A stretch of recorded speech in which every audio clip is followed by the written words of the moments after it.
Magandang gabi po sa inyong lahat. Ito na po ang resulta ng 9 PM draw ng Lotto ngayong February 6, 2026.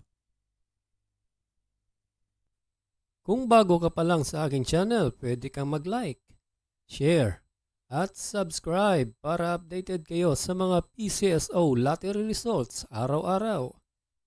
At paki-comment na rin po kung saang lugar kayo nanonood para malaman po natin kung hanggang saang lugar nakakarating ang ating video.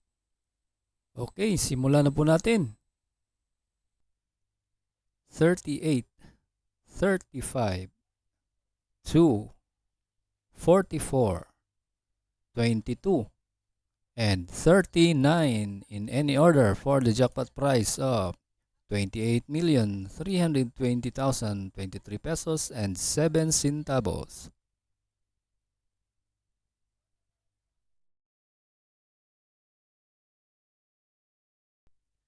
Para sa Ultra Lotto 658, ito po ang mga winning numbers.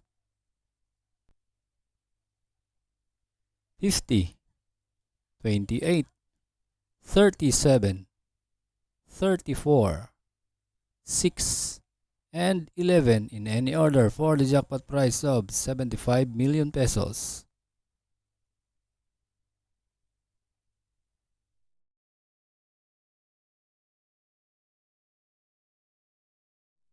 Para sa 4D Lotto ngayong 9 PM draw, ito po ang mga winning numbers. 6, 1, 0, and 0 in exact order.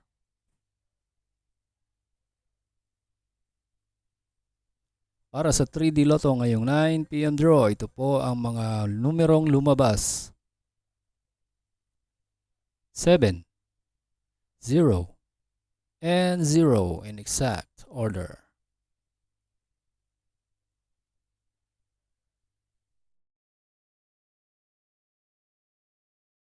At para naman sa 2D Lotto ngayong 9 PM draw, ito po ang mga numerong lumabas. 31 and 2 in exact order.